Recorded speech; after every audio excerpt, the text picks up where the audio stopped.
Hello guys, welcome back to my channel.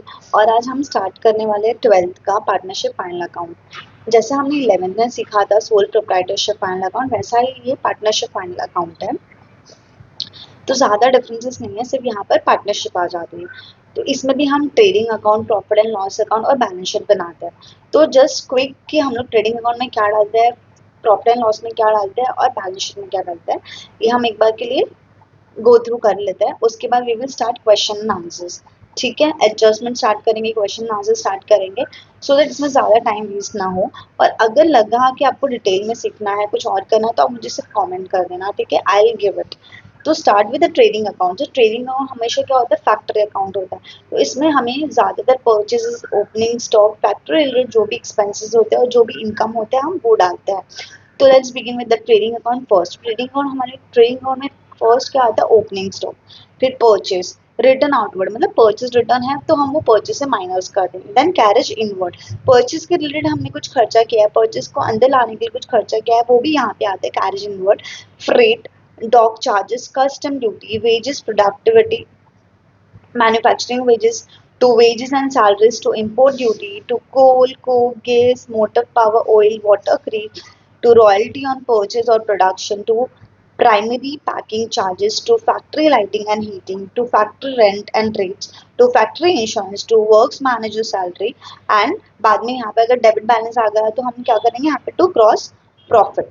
ठीक है, अगर क्रेडिट ज़्यादा है तो हमें क्रॉस प्रॉफिट मिलेगा और डेबिट ज़्यादा है तो हमें लॉस मिलेगा। मतलब एक्सपेंसेस हमारे ज़्यादा है तो लॉस होगा और इनकम ज़्यादा है तो प्रॉफिट होगा। It's simple. और यहाँ पे क्रेडिट साइड में क्या आता है, सेल्स माइनस सेल्स रिटर्न। ठीक है, फिर goods loss by fire, goods loss by theft, good by goods distributed as free sample, by goods lost in accident, by goods withdrawn by partners, by closing stock and by gross loss carried down। का format बहुत simple है।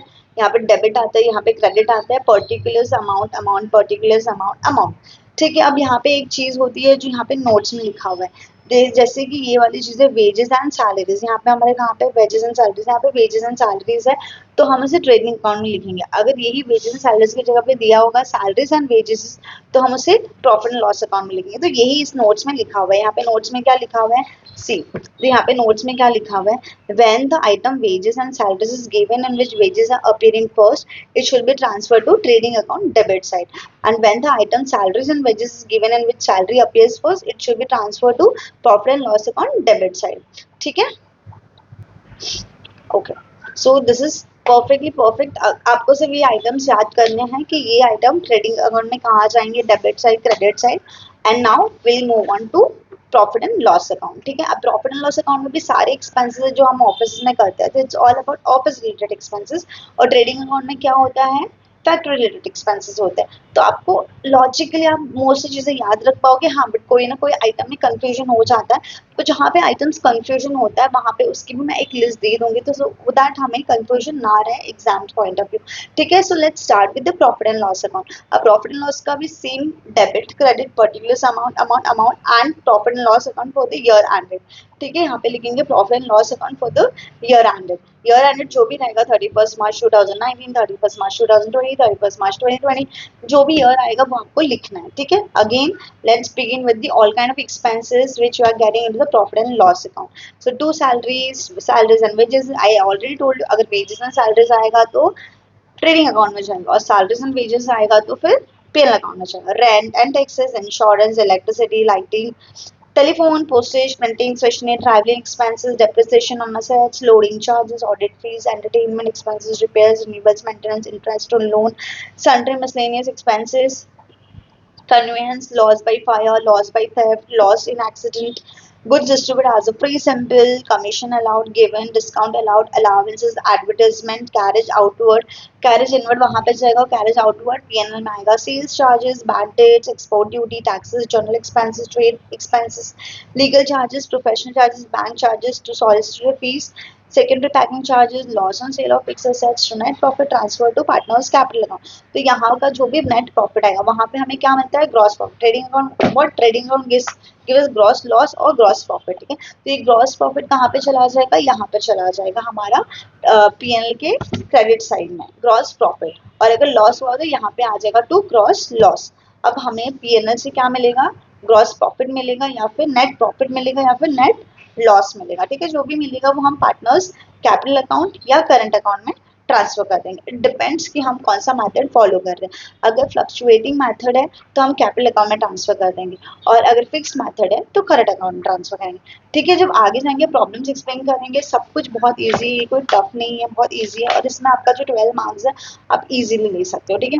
Now next is balance sheet as on. तो balance sheet कभी भी year ended नहीं होता, as on होता है कि उस टाइम पे डेटर्स कितने हैं, उस टाइम पे कितना है, इसलिए हमेशा बैलेंस शीट को एज ऑन दिखाते, कभी भी ईयर एंडेड नहीं होता। बैलेंस शीट एज ऑन 31 मार्च 2020, ठीक है। जब भी जो भी ईयर दिया रहेगा क्वेश्चन में वो ईयर यहाँ पे लिखना है। Let's say asset side, asset side हमारे पास जो भी कंपनी में है वो असेट होती है, और जो कंपनी को देना होता है वो लाइबिलिटीज होती है। फॉर एक क्रेडिटर्स है, लोन है, ये सारी कंपनीज के लिए लाइबिलिटी होती है। एंड कैपिटल अकाउंट भी कंपनी के लिए लाइबिलिटी होता है, क्योंकि वो एक पार्टनर लेके आ रहा है, तो आज नहीं तो कल जब भी वाइंड अप होगा बिजनेस को, तो बिजनेस को वो कैपिटल पार्टनर्स को देना पड़ेगा, इसलिए हमेशा कैपिटल अकाउंट भी लाइबिलिटी में आता है। तो पहले हम असेट साइड देख लेते हैं कि गुडविल, लैंड एंड बिल्डिंग जो हमारा है, जो हमने क्रिएट किया हुआ है, वो हमें असेट साइड में दिखाना है। लैंड एंड बिल्डिंग, फिर अगर जिस पे डेप्रिसिएशन होता है तो यहाँ पे दिखाना है। प्लांट एंड मशीनरीज पे डेप्रिसिएशन, फर्नीचर एंड फिक्सचर्स पे depreciation, equipments depreciation, delivery, motor van less depreciation, lease hold, free hold premises उस पे डेप्रिसिएशन, फिर टूल्स है, loose tools less depreciation, investments आते हैं यहाँ पर, स्टोर्स एंड स्पेयर्स पार्ट्स आते हैं, प्रीपेड एक्सपेंसेस आते हैं, आउटस्टैंडिंग इनकम आती है, आउटस्टैंडिंग एक्सपेंसेस नहीं, आउटस्टैंडिंग इनकम आते हैं। प्रीपेड एक्सपेंसेस है, होप यू नो कि जिसका हमने ऑलरेडी एक्स्ट्रा पेमेंट कर दिया, तो prepaid expenses, outstanding incomes, loan and advances, closing stock, closing stock यहाँ पर आता है, सन्ड्री डेटर्स यहाँ पे आता है, और सन्ड्री डेटर्स के रिलेटेड कुछ भी एडजस्टमेंट होगा तो हर एक एडजस्टमेंट का दो इफेक्ट्स होता है। तो ट्रायल बैलेंस के आइटम्स हम क्या बोलेंगे, उसके एक एक एंट्री एक एक जगह पे जाएगा, लेकिन जब भी एडजस्टमेंट होता है उसका डबल इफेक्ट्स होता है, जो हमने 11 में ऑलरेडी पढ़ चुके हैं। और नहीं पढ़े तो हम जब यहाँ पे क्वेश्चन सॉल्व करेंगे यू विल इजीली अंडरस्टैंड, ठीक है। फिर अभी इसके बाद insurance claim receivable, bill receivable, cash in hand, cash in and partners current account, अगर वो डेबिट बैलेंस होगा तो, और क्रेडिट बैलेंस होगा तो यहाँ पर आ जाएगा। नाउ कैपिटल अकाउंट ABC यहाँ पे आ गया, partners current account, general reserve, profit and loss account, loan on mortgage, bank loan, loans from partners, bill pay, bill, bank overdraft, sundry creditors, फिर less provision for discount on creditors, outstanding expenses, income received in advance, provision for taxes. तो multiple items है यहाँ पर, तो हम आपको एक बार के लिए गो थ्रू करना है, एंड सेकेंड थिंग जब हम क्वेश्चन सॉल्व करेंगे तो करते करते ऑटोमेटिकली समझ आ जाएगा ये अकाउंट कहाँ पे जाने वाला है। तो इसके बाद हमारे पास यहाँ पे एडजस्टमेंट है, तो एडजस्टमेंट मैं यहाँ पे ओरली नहीं ले रही हूँ, एडजस्टमेंट हम जब प्रैक्टिकल करेंगे तो उसका ज़्यादा अंडरस्टैंडिंग होगा कि उसका एडजस्टमेंट क्या होता है। तो क्विकली हम एक नोट्स पढ़ते हैं, जो नोट्स बहुत हेल्पफुल है। तो हम जब भी बनाएंगे तो कैसे बनाएंगे, और हम अगर बैलेंस शीट का हम देखेंगे फॉर्मेट, तो देखो बैलेंस शीट एज ऑन लिखेंगे हम, उसके बाद यहाँ पे liabilities, amount, amount, assets, amount, amount, तो ये फॉर्मेट हो गए। और लास्ट में एज वी ऑल नो कि हमारे अगर बैलेंस शीट टैली होती है तो होता है बल्ले बल्ले, हम बहुत खुश हो जाते हैं। तो बैलेंस शीट में ट्राई कि हम टैली करेंगे कभी भी कैसे भी, बट आगे वाले जितने भी क्वेश्चंस हैं हम टॉप 10 क्वेश्चन सॉल्व करने वाले हैं, और एग्जाम्स के भी जो भी क्वेश्चन हैं वो भी सॉल्व करेंगे। बट उसके पहले हम सारा थोड़ा थ्योरी कवर कर लेते हैं, सो दैट बेसिक हमें पता चले कि हम ये आइटम यहाँ पे क्यों लिख रहे हैं, क्योंकि बहुत सारे बच्चे ऐसे भी होंगे शायद उन्हें इतना नॉलेज नहीं होगा, तो हम सबके लिए बेसिक स्टार्ट करेंगे। रेडी? एंड अभी इंपॉर्टेंट पॉइंट्स में क्या बोल रहा है, अगर ट्रायल में हमें वो एग्जाम में क्या मिलेगा, क्वेश्चन में क्या मिलेगा, ट्रायल बैलेंस, और ट्रायल बैलेंस हमें items profit and loss, trading account, balance sheet और कैपिटल अकाउंट में ट्रांसफर करना है। तो क्या बोल रहा है, each item of trial balance, जो भी ट्रायल बैलेंस में आपको आइटम दिखेगा, each item of trial balance will be include only once in the final accounts. तो फाइनल अकाउंट में जो भी पीएनएल है, ट्रेडिंग अकाउंट है, बैलेंस शीट है, उन सब में एक ही बार अपीयर होगा, इधर इन ट्रेडिंग और प्रॉफिट एंड लॉस अकाउंट, और इन बैलेंस शीट, और इन वर्किंग सेक्शन, कहीं पे भी होगा, बट एक बार यूज होगा। It should not be come on two times, ठीक है। Each adjustment have two effects for the similar amount, ठीक है। हर एक एडजस्टमेंट का दो इफेक्ट होगा और amount will be the same, ठीक है। नाउ थर्ड वर्ड से debit balance of trial balance will appear on the debit side of trading account और प्रॉफिट एंड लॉस अकाउंट और असेट साइड। तो ट्रायल बैलेंस में जो भी डेबिट बैलेंस है ट्रायल बैलेंस का, वो तीन जगह आ सकता है, या फिर ट्रेडिंग अकाउंट के debit side, profit and loss के डेबिट साइड, या असेट साइड, ठीक है। हर एक के डेबिट साइड आ सकता है। And credit balance same, credit balance भी सेम चीज़ है, वो क्रेडिट साइड आएगा, लाइक ट्रेडिंग अकाउंट को और profit and loss account, capital account के क्रेडिट साइड आएगा। and liability side, of course. And then fifth, if salaries and wages are given as separate item, wages are shown on the debit side of trading account while salaries are shown in the debit side of profit and loss account. अगर दोनों अलग अलग दे दिया, wages दे दिया, salaries दे दिया, तो हमें कोई टेंशन ही नहीं है. लेकिन on the hand, if the items of wages and salaries given, तो वो ट्रेडिंग अकाउंट में जाएगा, और सैलरीज एंड वेजेस दिया हुआ तो प्रॉफिट एंड लॉस अकाउंट में जाएगा. It is very simple, easily understandable, और याद रखना भी कोई डिफिकल्ट नहीं है. If the trial balance contents only trade expenses, ठीक है, ये भी इंपॉर्टेंट है. सिर्फ ट्रेड एक्सपेंसेस दिया हुआ है तो उसको हम कहाँ डालेंगे, प्रॉफिट एंड लॉस में. और अगर ट्रायल बैलेंस में ट्रेड एक्सपेंसेस भी है और सन्ड्री एक्सपेंसेस भी है, तो हम क्या करेंगे, ट्रेड एक्सपेंसेस को क्या करें, ऑफिस एक्सपेंस और जनरल एक्सपेंस, ये तीनों चीजें याद रखना है. ट्रेड एक्सपेंसेस, सन्ड्री एक्सपेंसेस और ऑफिस एक्सपेंस, ऐसे दोनों मिक्स दिए तो miscellaneous expenses, the item trade expenses shown on the debit side of trading account while the other items expenses shown on the debit side of profit and loss account. ठीक है. Now, the adjustment for bad debts and provision for bad debts and doubtful debts should be effected after other adjustment for debtors are given effect. So such adjustment can be unrecorded sales, drawings, including debtors, drawing. तो जब भी adjustment और bad debts और provision और bad debts करेंगे ना, तो उसके पहले ना डेटर्स में जो भी और adjustment like not recorded sales, वो सारी एडजस्टमेंट करने के बाद ही हम ये एडजस्टमेंट करेंगे.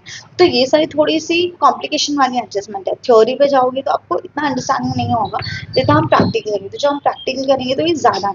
सिर्फ ये वाली बेसिक 1 to जो 6 थी ना, मैं चाहती थी कि वो हम एक बार गो थ्रू कर ले. ठीक है. अब एक ड्राइंग का फंडा है. ड्राइंग का भी क्या होता है, when the date of drawing are not given, interest on drawing should be calculated on average basis और फॉर 6 मंथ. तो जब भी ड्राइंग इंटरेस्ट ऑन ड्राइंग होगा तो मोस्ट प्रोबेबली हम उसको 6 मंथ्स के लिए कैलकुलेट करेंगे, क्योंकि नॉर्मली डेट नहीं दी होती है. ठीक है. So this is the perfect theory base question. Theory हमारी हो चुकी है ऑलमोस्ट. अब हम जाएंगे प्रैक्टिकल. सो हम अभी every day we will take a one question for this practical. ठीक है. Final account. Bye bye.